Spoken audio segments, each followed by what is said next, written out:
कोल्हापूर लोकसभेचे उमेदवार शाहू महाराज छत्रपती यांच्या प्रचारासाठी आमदार सतेज पाटील यांनी कसबा बावड्यातील श्री शाहू कॉलनी, दत्त कॉलनी, संयुक्त संकपाळ नगर आणि आंबेडकर नगर आदी ठिकाणी लोकांशी संवाद साधला। यावेळी बोलताना आमदार सतेज पाटील यांनी सत्तेत येण्यापूर्वी नरेंद्र मोदींनी प्रत्येकाच्या खात्यात 15 लाख रुपये जमा करण्याचं आश्वासन देत जनतेची फसवणूक केल्याचं सांगितलं। गुजरातमध्ये उद्योग उभारणाऱ्या उद्योजकाला 50% सबसिडी दिली जाते, तर महाराष्ट्रातील उद्योजकाला 10% सबसिडी दिली जाते।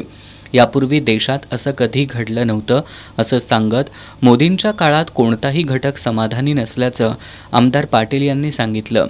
महागाई, बेरोजगारी या मुद्द्यांवर मोदींच्या नेतृत्वाखालील सरकार अपयशी ठरल्यामुळं त्यांच्याकडे आता सांगण्यासाठी जनतेकडे कोणताही मुद्दा नसल्यामुळं आता धर्म आणि जातीचा भावनिक प्रचार करत लोकांची दिशाभूल केली जात असल्याचं आमदार सतेज पाटील यांनी सांगितलं। मोदी आणि भाजपच्या दिशाभूल करणाऱ्या प्रचाराला बळी न पडता लोकांनी राजर्षी शाहू महाराजांचा समतेचा आवाज दिल्लीत पोहोचवण्यासाठी शाहू महाराज छत्रपती यांना विजयी करा असं आवाहन आमदार सतेज पाटील यांनी केलं।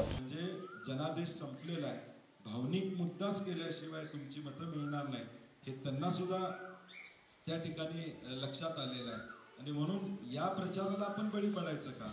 इथं सगळ्या जाती धर्माचे लोक आपण बसलेले आहेत। प्रत्येकाला मी हिंदू असलेल्याचा मला अभिमान आहे, जो तो जातीचा आहे त्याला प्रत्येकाला अभिमान आहे, कोणाला अभिमान नव्हता। पण आत्ता जे वातावरण आहे ते एवढं विचित्र वातावरण झालेलं आहे की समाजामध्ये तेढ निर्माण करण्याचा प्रयत्न होतो। हे जर हाणून पाडायचं असेल तर आपण सगळ्यांनी शाहू महाराजांना जास्तीत जास्त प्रमाणात सहकार्य करावं अशी आमची विनंती प्रामुख्याने या ठिकाणी असणार आहे।